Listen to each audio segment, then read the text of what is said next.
Hello, hello, hello. We are back for the first episode of Goddess Bible Study 2.0. We got a new format here. And very excited about the next stage of this whole project. So we're back with Lisa and Nathan, and we've got a team behind the scenes that we're happy to have. I'm going to go ahead and share my screen here. And there we go. This is this week's topic.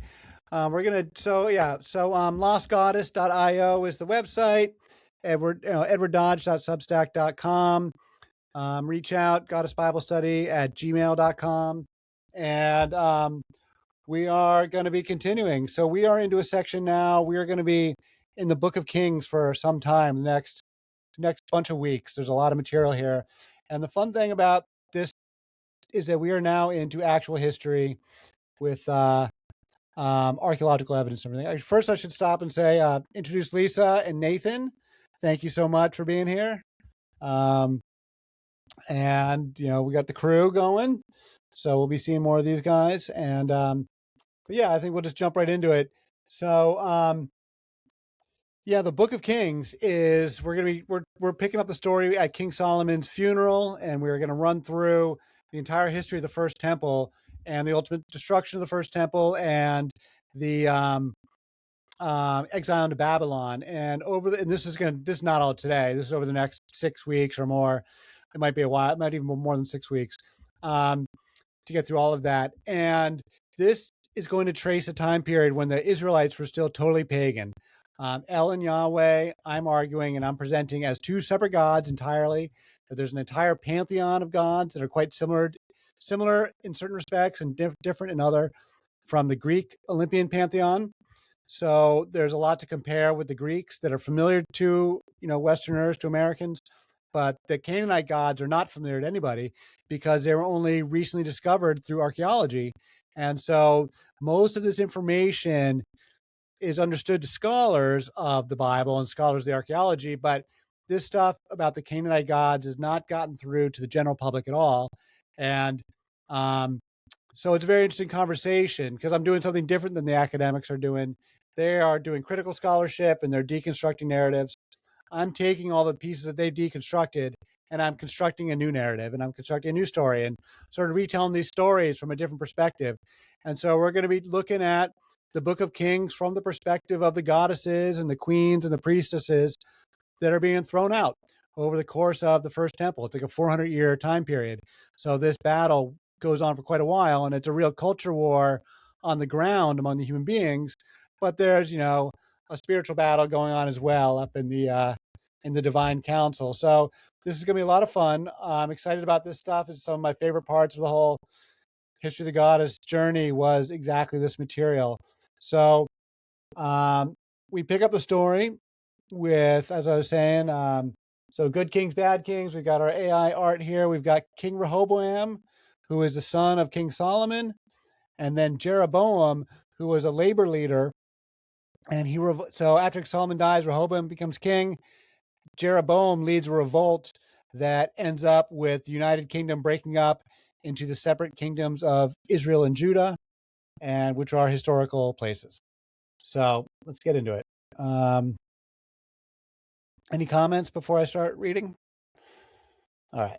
So we're diving into the histories of pagan Israel and pagan Judah during the First Temple period. For the next few sessions, we'll be on the historical era of the First Temple as recorded in the books of 1st and 2nd Kings, along with some of the prophets, including Hosea, Jeremiah, and Ezekiel. Today, we discuss some good kings and bad kings to kick off the journey. So in 931 BC, King Solomon died after a glorious 40-year reign. He passed fat, rich, and happy in his bed, surrounded by his many wives who loved him dearly. If his goddess worship had angered any deities, they did not show it in his lifetime. If anything, the goddesses wept for the loss of their favorite king. Jerusalem was the spiritual home of Yahweh, but in the late 10th century BC, the Israelites were entirely pagan, with a full pantheon of gods, and monotheism was still centuries away.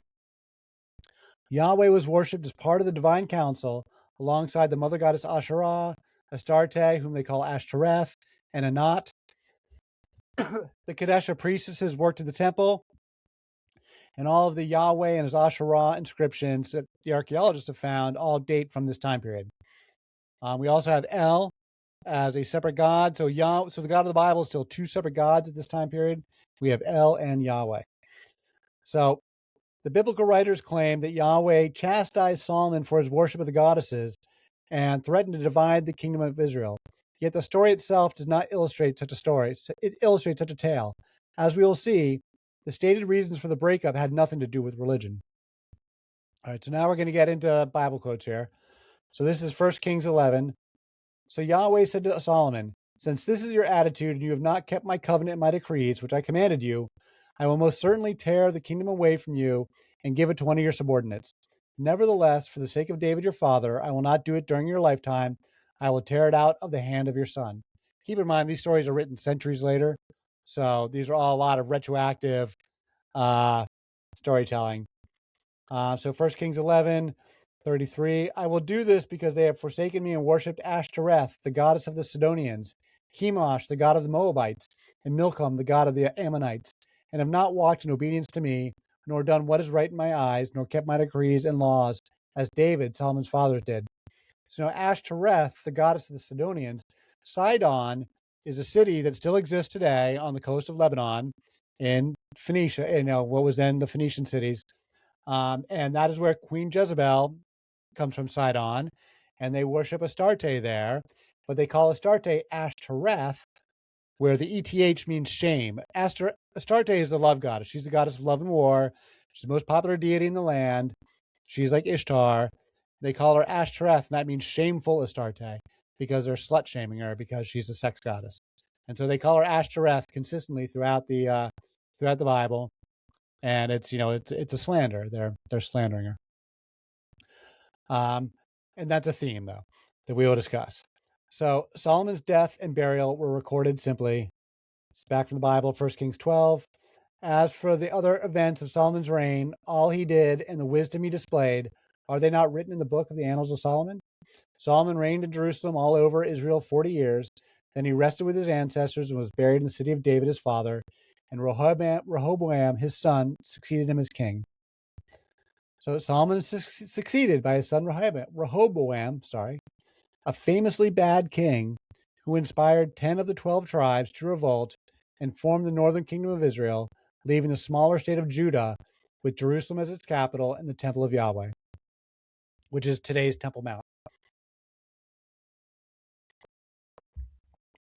The founding of Israel and Judah remains a mystery to scholars. There is firm evidence that both nations existed as independent countries. A wide variety of coins and royal inscriptions have confirmed this, but there is no firm evidence of a united kingdom that broke apart, or of the kings Rehoboam or Jeroboam, or Solomon or King David.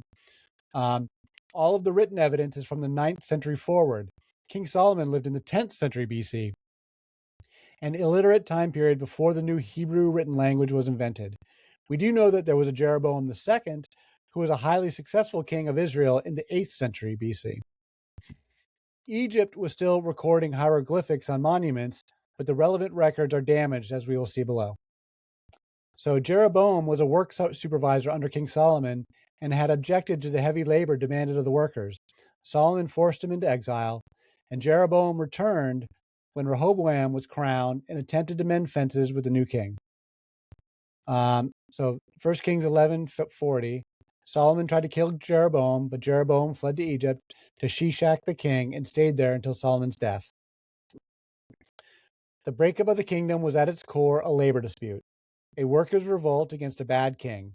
Biblical writers blame Solomon's paganism for the split, but the Bible itself describes a conflict over harsh labor practices. So now we're back in the Bible. This is a long passage, 1 Kings 12, 1-20.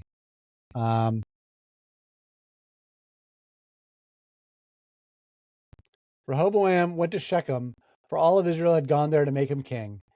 When Jeroboam, son of Nebat, heard this, he was still in Egypt, where he had fled from King Solomon. He returned from Egypt. So they sent for Jeroboam, and he and the whole assembly of Israel went to Rehoboam and said, "Your father put a heavy yoke on us, but now lighten this harsh labor and the heavy yoke he put on us, and we will serve you." Rehoboam answered, Go away for 3 days and then come back to me." So the people went away. Then King Rehoboam consulted the elders who had served his father, Solomon, during his lifetime. "How would you advise me to answer these people?" he asked.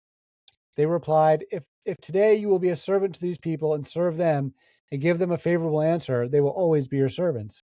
But Rehoboam rejected the advice the elders gave him and consulted the young men who had grown up with him and were serving him. He asked them, "What is your advice?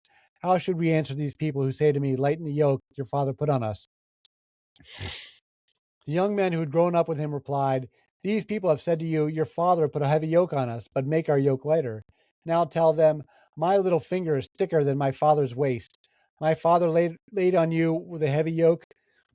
I will make it even heavier. My father scourged you with whips. I will scourge you with scorpions." 3 days later, Jeroboam and all the people returned to Rehoboam, as the king had said, "Come back to me in 3 days." The king answered the people harshly, rejecting the advice given him by the elders. He followed the advice of the young men and said, "My father made your yoke heavy. I will make it even heavier. My father scourged you with whips. I will scourge you with scorpions."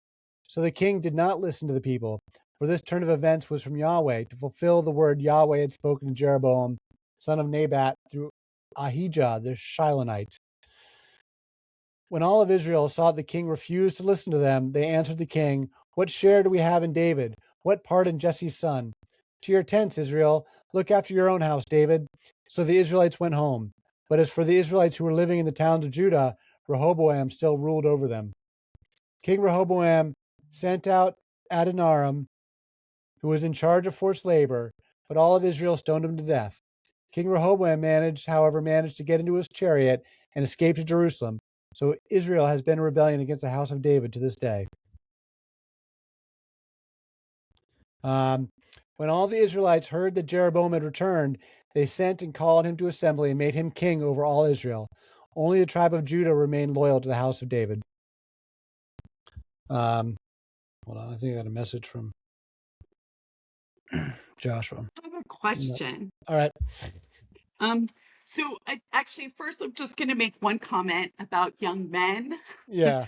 Um, you know, the band Queen even wrote a song about that, like, young men sort of being full of themselves and full of hubris and thinking that they know things.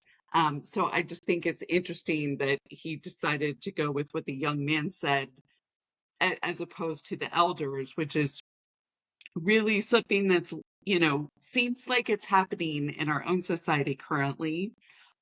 So that's a comment, but my question is more about, since they're like breaking apart the tribe here, like that's the split is happening, what sects of Judaism are following, say like the tribe of Judah, or like, do you know what that breakdown is?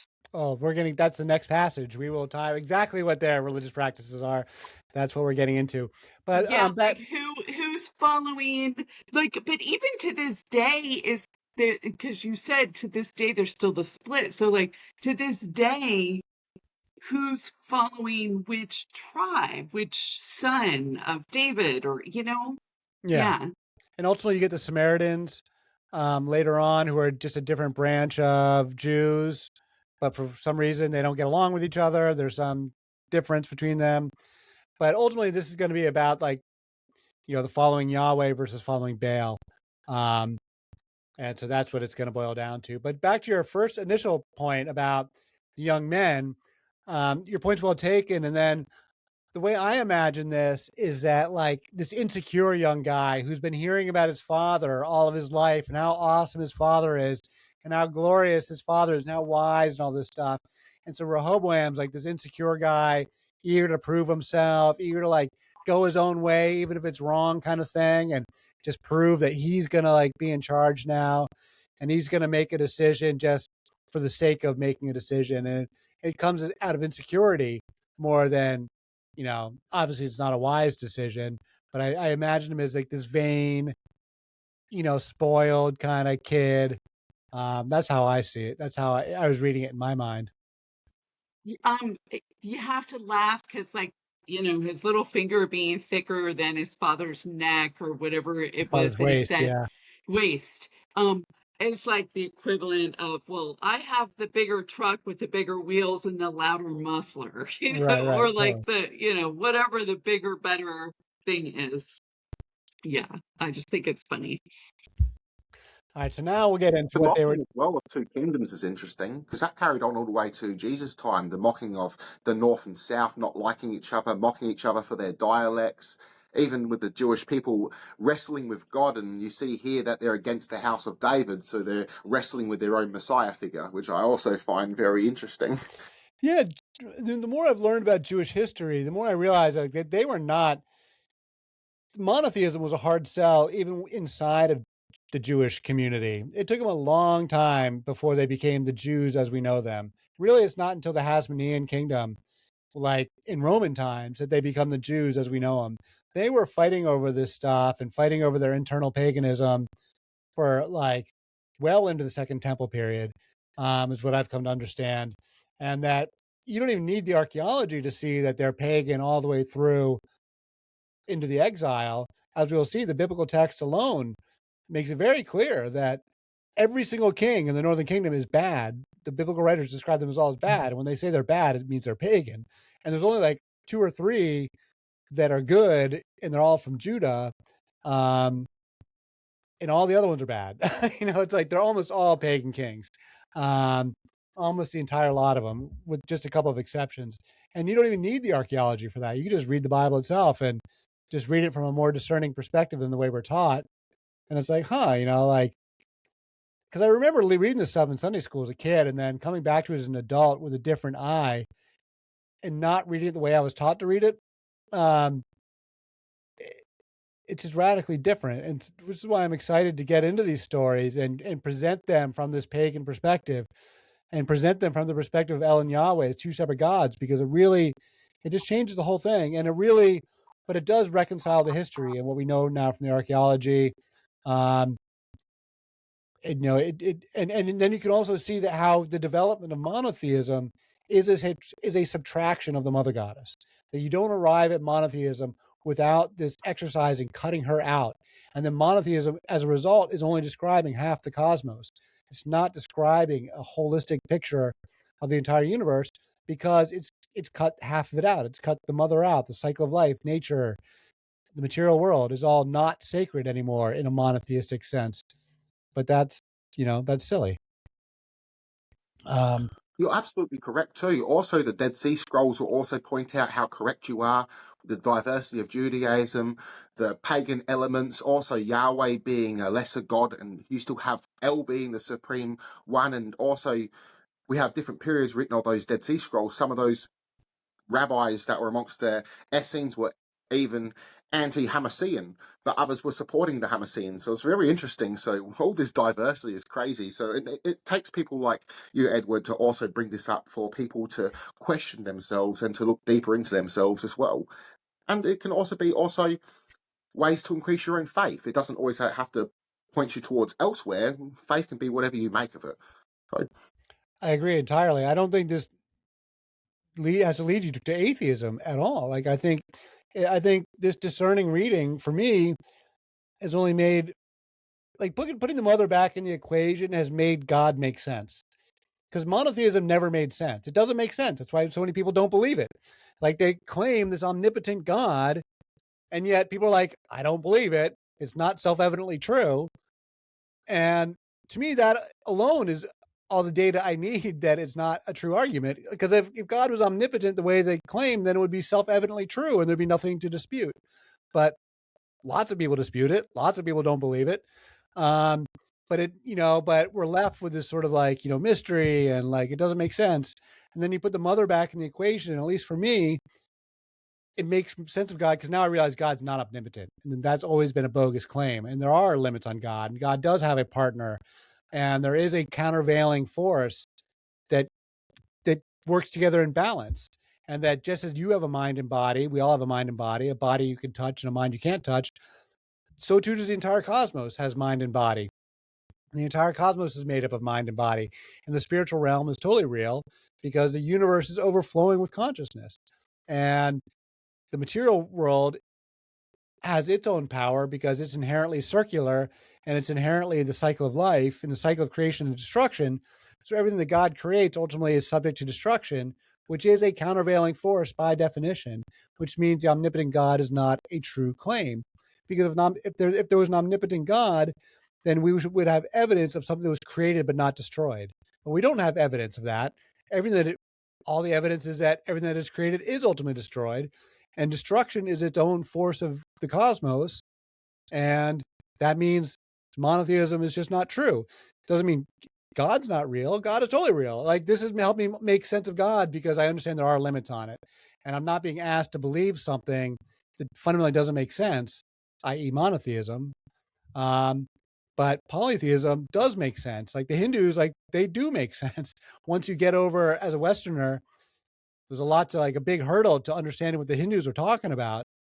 But once I understood the Shiva Shakti, which is what we're describing, mind matter modality, that it's a monad or a dyad instead of a monad, it makes sense. And I feel like that's what I'm trying to describe here on the podcast and in the written work, and try to make the case that God has a mother, that there is a mother, there's always been a mother. It says that she was kicked out and we're not allowed to worship her under threat of violence, literally under the threat of violence, 1,500 years of total violence. But the mother's still around. She never went away. I just want to affirm that, monotheism and in particular Christianity never made logical sense, and it never made intuitive sense. Yeah. I mean, to me, but I didn't have to grow up in the church or whatever, but whenever I went and whatever the teachings were, it just never connected. But then when I started studying Hinduism and, and paganism and everything, it all made sense intuitively because I had already come to those same conclusions for myself. Right. And then I was like, oh, these beliefs exist somewhere. Okay, it's not just me. That felt really helpful. And then certainly as someone in a female body, to be able to connect to the divine in a sort of anthropomorphic way that I can understand, it makes so much more sense to me, instead of going into a church where you see a bunch of pictures of men and it feels very sterile and very controlling, and there's only men preaching, and it just, none of that ever felt good. No, I always thought church was, I went to church all growing up, Protestant church, and my parents weren't super religious, but we did go to church. And yeah, it always seemed really dry. It always kind of felt like it was half bullshit. Like, I got that it was a moral, there's some things I really, as a kid, I understood, and church was good. Like, it is a moral community. It's good to have a community of people that'll help you out. And it's good to know that you can go to another town and join another church and that people help you out there. And community bonds, that aspect of it, are incredibly important. I think is the most important part of church, frankly. And I think is a part that we're missing when we stop going to church, is we lose out on all that community. But I can't join a community where I don't believe the things that they're saying. So you kind of get caught. But that's why we're gonna bring the mother back. Trinity of Mother, Father, Son. That's she never left. She's never here. left. We're bringing she never left. All right, so let's get into the what was going on then. So the first thing, and so I'll tell you, what they're doing is paganism. There's no monotheism in sight here. It's all pagan all the way through, everywhere you look. So the first thing that Jeroboam did after breaking away from the temple leadership in Jerusalem was to establish pagan shrines in Israel, particularly erecting golden calves in the towns of Bethel and Dan.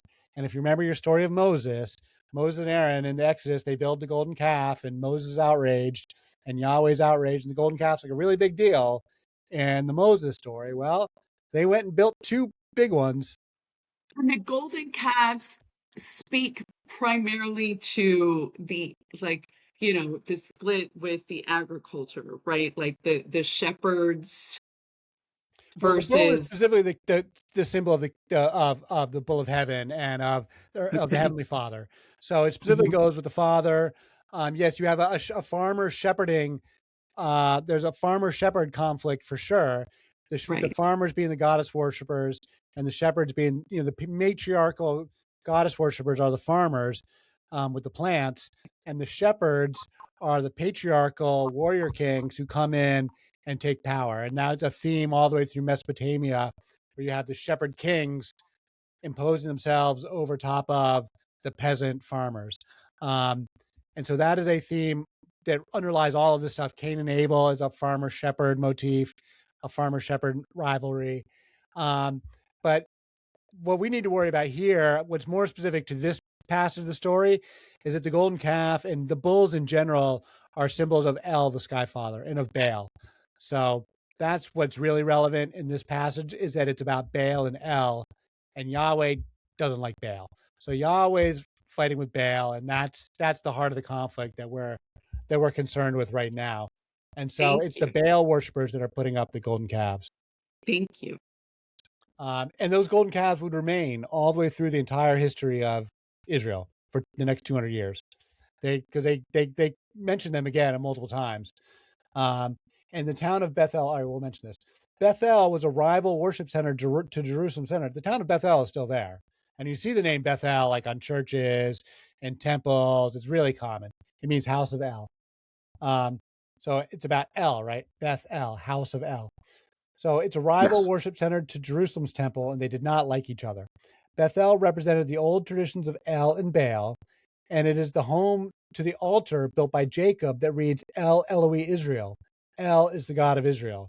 So we had told the story before when Jacob wrestles with the angel or wrestles with God, and he gets the name Israel back in earlier part of the story.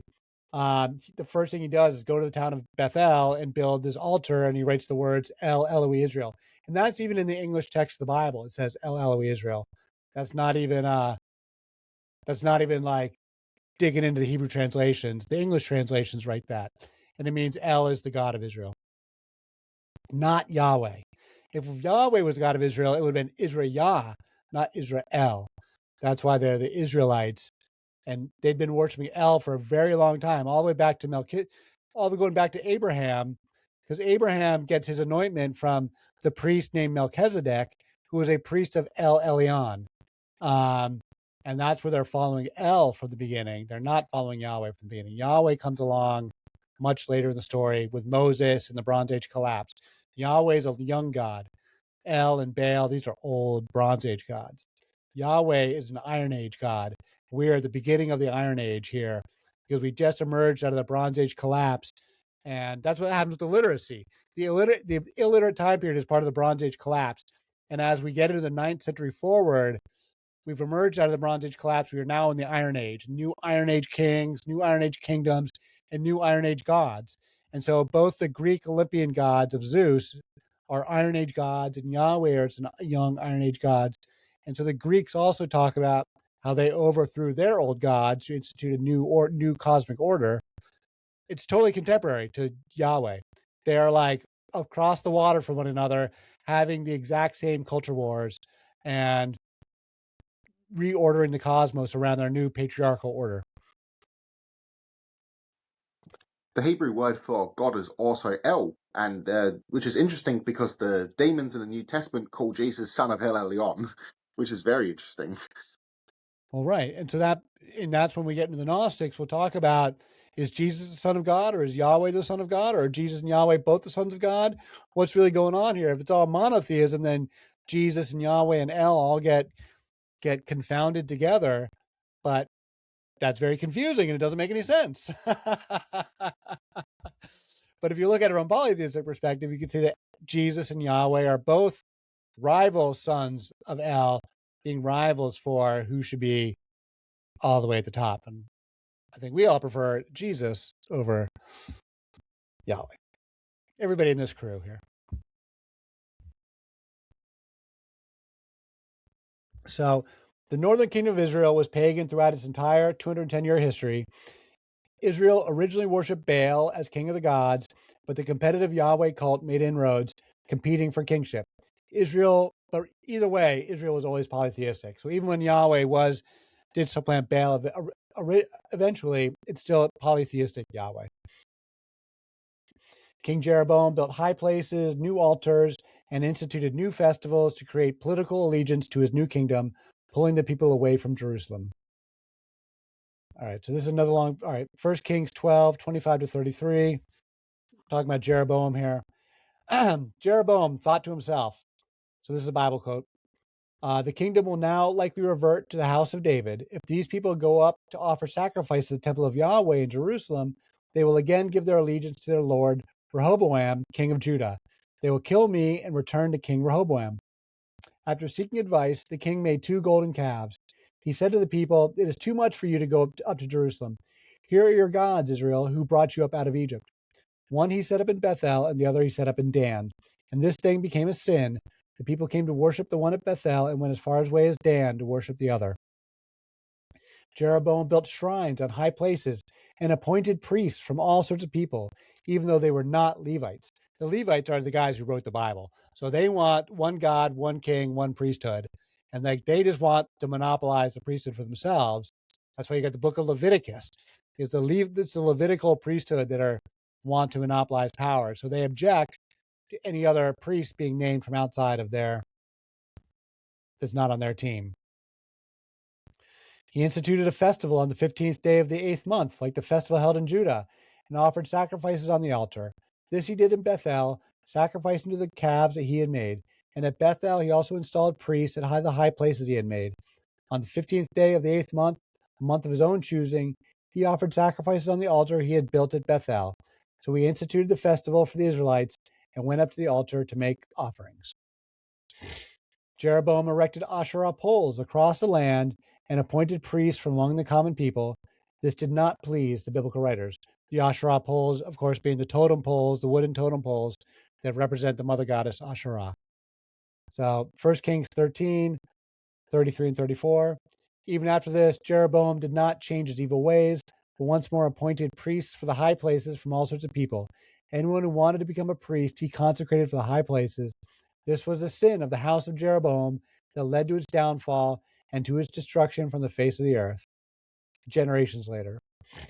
1 Kings 14, 15 and 16. He will uproot Israel from the good land that he gave to their ancestors and scatter them beyond the Euphrates River, because they aroused Yahweh's anger by making Asherah poles. And he will give Israel up because of the sins Jeroboam has committed and has caused Israel to commit. All right. Any comment there? So meanwhile, the kingdom of Judah under Rehoboam was no more virtuous than Israel under Jeroboam. Judah too maintained its pagan practices, Asherah poles, high places, sacred stones, and even the male Kadesh shrine priests all persisted under the house of David. Rehoboam, son of Solomon, was king in Judah. He was 41 years old when he became king, and he reigned 17 years in Jerusalem, the city Yahweh had chosen out of all the tribes of Israel in which to put his name. His mother's name was Naamah. She was an Ammonite. Judah did evil in the eyes of Yahweh. By the sins they committed, they stirred up his jealous anger more than those who were before them had done. They also set up for themselves high places, sacred stones, and Asherah poles on every high hill and under every spreading tree.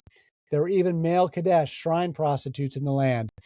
The people engaged in all the detestable practices of the nations Yahweh had driven out before the Israelites. Now, the male Kadesh are, of course, the transgender eunuchs, transvestites, transsexuals. We don't know the precise details, but we do know that they are gender bending as a matter of course, that is their whole persona and religious approach is the transgenderism of the Kadesh, who are like the Galai priests of the goddess Cybele in Rome. And they usually are often translated as temple sodomites. But in this quote, we got shrine prostitutes, but they often call them temple sodomites too. So probably should. And they only ever mention them when they're being chased away in the Bible. And something interesting regarding anyone that would practice what we would call bisexuality or being gay, they would just label them as the same thing, calling them sodomites, as just straight up insulting them, which is kind of nasty what they did back then. But I mean, I don't even know that we're in better times I don't now. even know that male homosexuality was even an issue. I think it's being receptive. Like, at least this is the way the Greeks saw it, was that a man could have sex with a man as long as he wasn't being if he was on the receiving end, that was But effeminate. no, that was more the Romans. The Greeks, it was a band of brothers. It was a little bit depending on the timeline. So you are correct as well, Edward. But the Israelites frowned on it, obviously. But the Greeks were fine. They could see it as a brotherly in arms and two brothers willing to die for each other that loved each other. But they also had their own wives as well and their male lovers. Right, like Alexander the Great and his buddy, I forget his buddy's name. Yeah. So in the 5th year of King Rehoboam, Shishak, king of Egypt, attacked Jerusalem.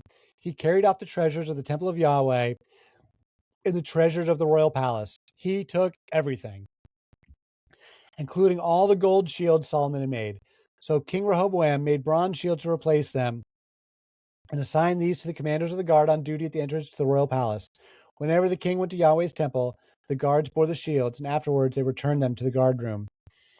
As for the other events of Rehoboam's reign and all he did, are they not written in the book of the annals of the kings of Judah?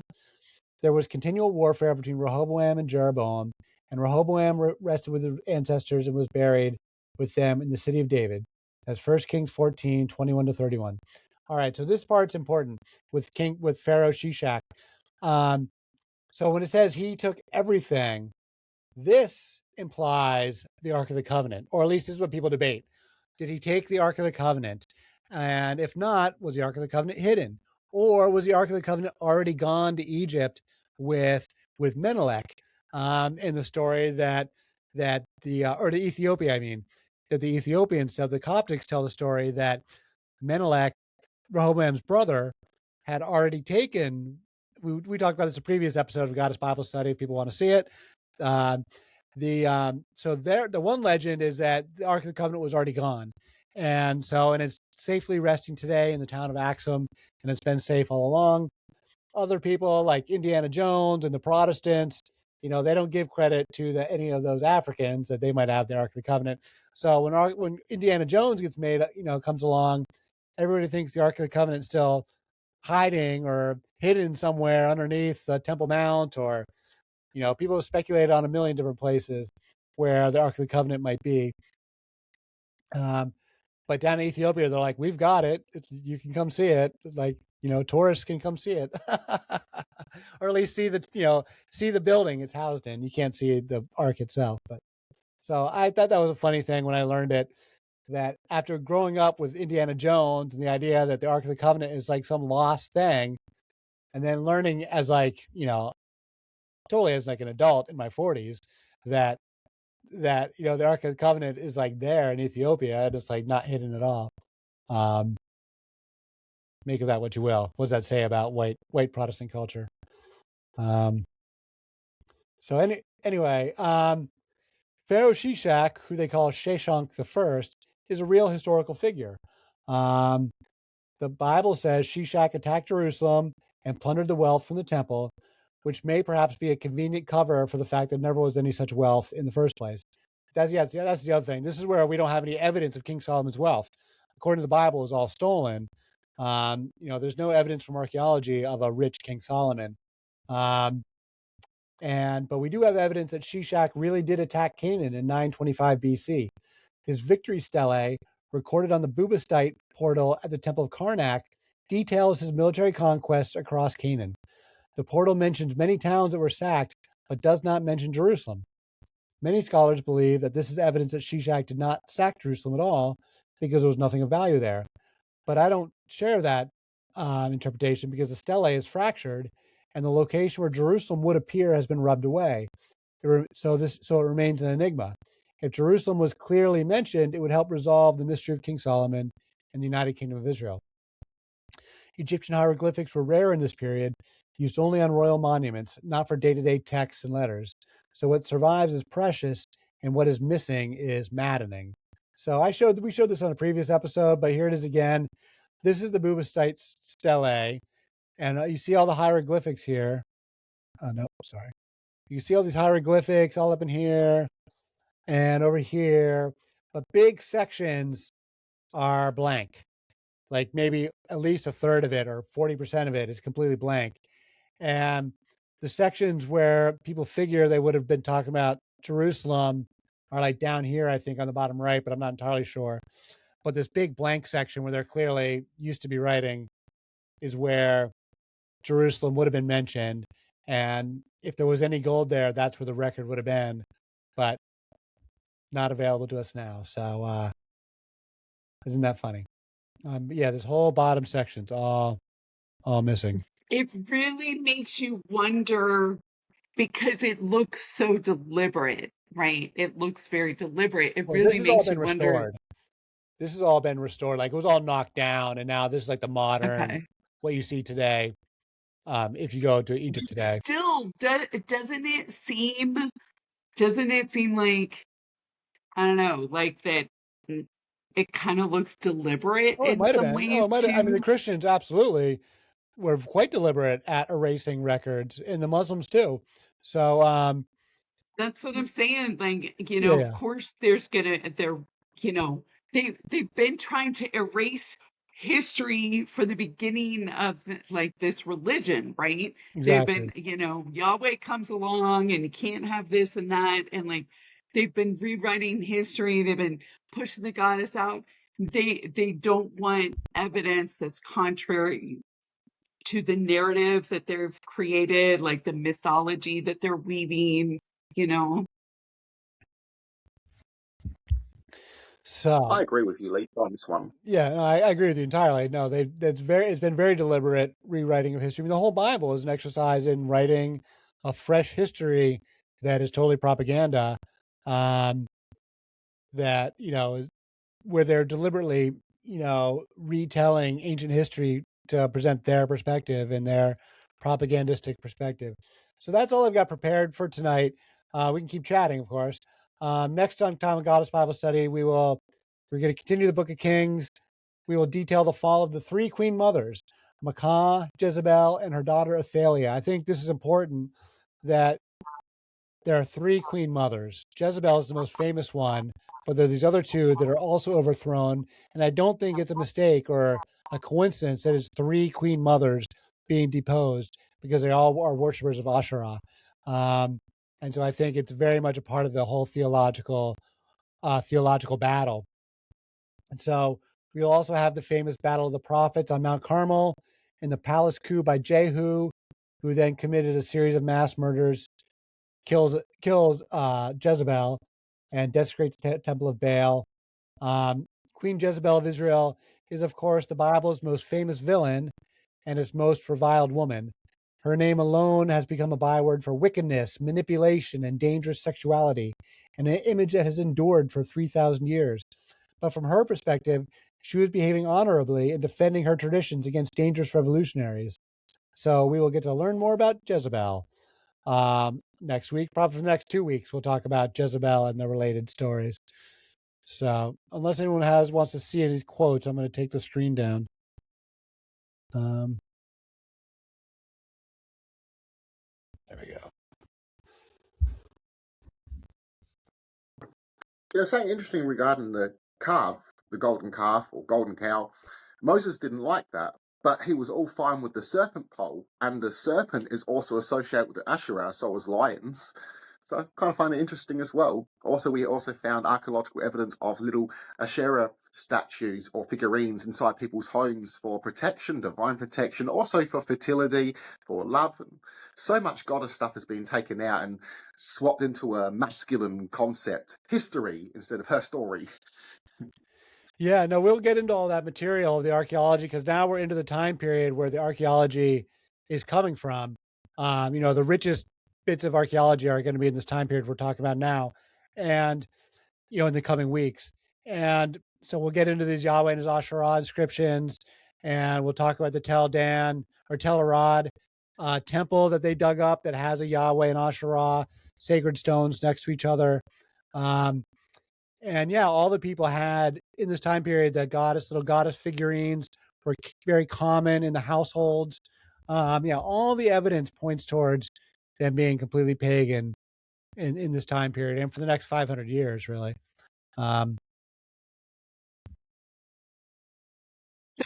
Here are a couple of things that I got to thinking about. One thing is, there was all this like sacrifice, right? Like sacrificing like humans or children or like your best cow or what have you. There's this history of that. And it made me wonder, the narratives are such that, these gods required sacrifices. And I'm like, how do we really know that the gods required sacrifices versus humans like coming up with this idea that they had to make sacrifices on their own? Do you know what I'm saying? It's like, Right. how do we know that the gods demanded sacrifice versus we humans, and all of our like being wrapped up in our own stuff and self-centered and, very fallible. Did we make up this idea that sacrifices were required? Like, where does that come from, really? I'm sure humans made it up, and I don't think we need to have sacrifices because ever since Jesus came along, we've not been doing these kinds of animal sacrifices, and the world has moved along just fine without animal sacrifice. Um, but yeah, it's a good question. I mean, one thing I sort of come to realize again from this study is that most of these animal sacrifices is just they're cooking dinner.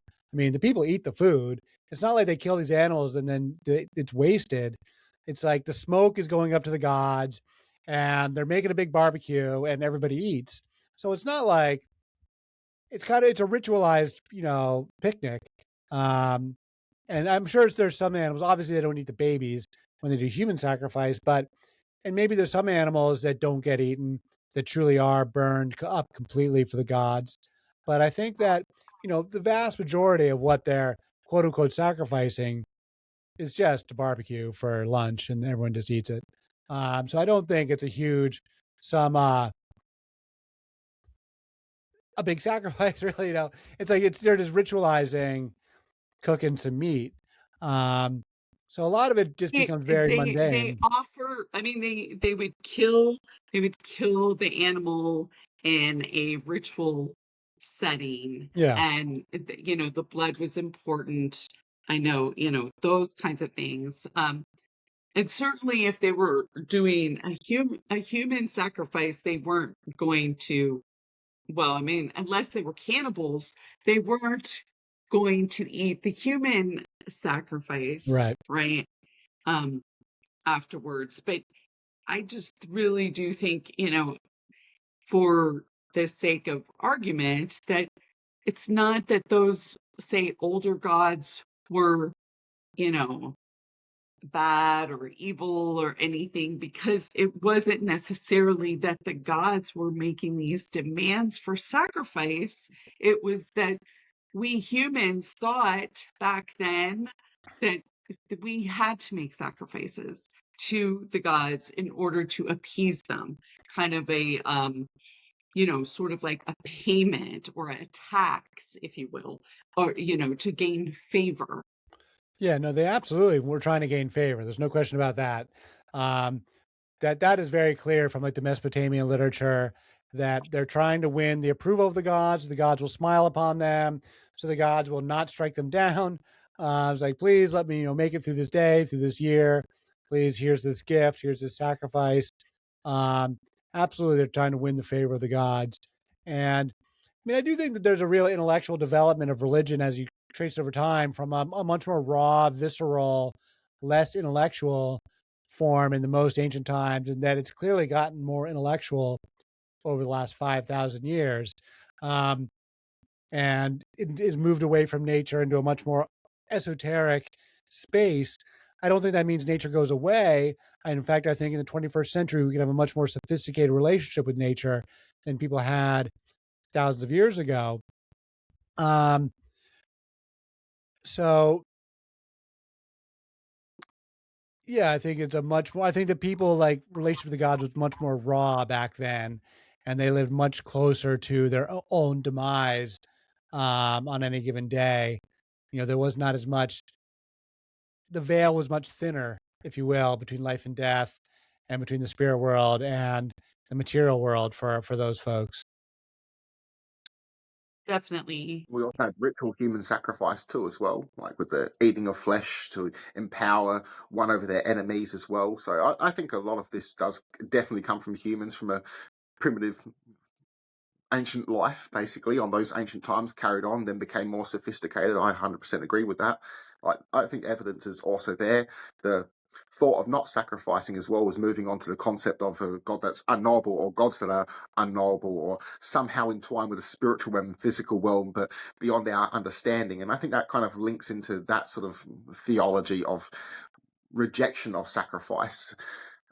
But that's just my theory on that one. But we definitely see a lot of sacrifice going on, and definitely cases of people saying, "Oh, if it didn't work, you need to do more sacrificing," or "your faith wasn't right," and all sorts of excuses as well, which is hilarious. So, yeah, humans. It's bargaining, right? It's a sort of a bargaining chip, if you will, to like certainly gain favor, get what you want, whatever. But then I think it in a way too sort of works in with these concepts of like, especially Yahweh really as like, a punishing God.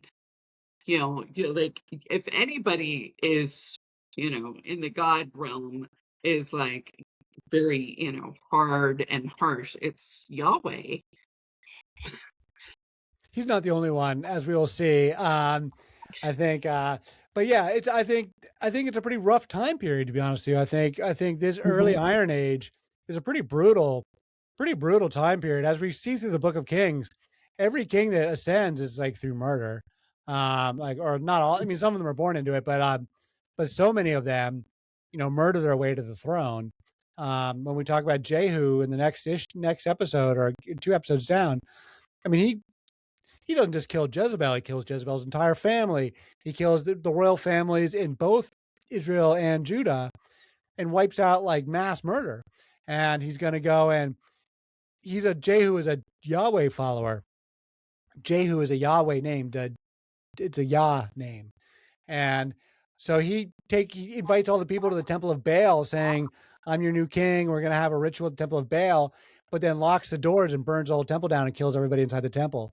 So You mean Game of Thrones? straight up Game of Thrones stuff, It's exactly. like so Game of Thrones. That's so funny. Um, It's a Bible well, story. I mean, yeah, maybe that's where they got the idea in the Game of Thrones.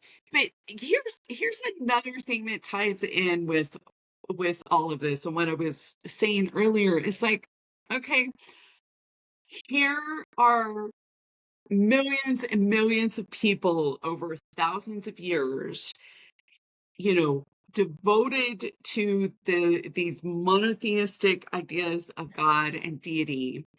And it's all based on a bunch of mostly made up stories or whatever from, way, way, way long time ago. And people are basing their whole lives on this stuff. But like, how did Moses even communicate with Yahweh? Like, was it all just like made up in his head? Was he smoking pot and he was high and he's like having this conversation in his mind, or Right. like the No, he acts burning like a bush shaman, was right? talking to him, because maybe it was mushrooms, or you know what I'm saying? And like millions of people around the world for such a long time are basing their lives and their belief systems on something, once again, that humans made up in their minds. And it's in stark contrast to like nature, which is actually real, like animism, nature, polytheism, which is real and true, right? But here we are. It's like all this stuff, like, where did that come from? How do we know he was really talking to Yahweh? Maybe that was like his invisible friend that he made up since childhood. I mean, you know what I'm saying? I Yeah, mean, ultimately, it's I think about it's just authority. Like we believe this stuff because there's an authority who tells us to believe it, and these are human authorities. And that's the whole thing about monotheism is it's about centralized power and control. They want one exactly. God, one king, one priesthood, and you better believe it or else. And when it doesn't make sense, it's actually not a bug; it's a feature. Because when you force people to like ascribe to something that doesn't make sense, it's a way for them to like bend the knee to you and bend the knee to your authority. Um, and so, yeah, they're authoritative based and very separation based. I realized that especially when looking at their laws, such as don't do any of this or stuff basically that's pagan, such as they have sex under candles. Well, you can use a candle during foreplay, but you've got to blow it out during the penetration, which is a part of their law. And that's hardcore. So it's very, very separating from other ideas, trying to revolutionize their ideas. But at the same time, all other groups are trying to revolutionize at the same time, opposing each other, which is hilarious. You've got this big melting pot of things. Even in Rabbinic Judaism, which would evolve from the Pharisees, they in turn would borrow from the mystic elements and zealots. And so it's just a mismatch of things that kind of contradict each other. But I found that part insane about the blowing out the candle during sex. It's pretty funny. yeah, I've never heard that one before. Yeah, you can see it in the Mishnah. So they record that in the Talmud still to this day. So maybe this is a good time to wrap it up. I think with our new format here, I think this is we probably don't need to drag this out. Hopefully we get a decent recording here. We are going to come back with some upgraded cameras for you guys, cameras and mics. So I want to thank you both. I think we'll pause here. Anyone who's still listening, lostgoddess.io, edwarddodge.substack.com. We are still upgrading some of our stuff here, but there's more stuff coming. We've got more material coming. Keep some of it under wraps for the moment, but we're really excited for the GBS 2.0 this year. And thank you everybody for listening. And thank you, Lisa and Nathan, for participating. And I think we can say goodnight for now. Till next week. Thank you. Thank you, everybody.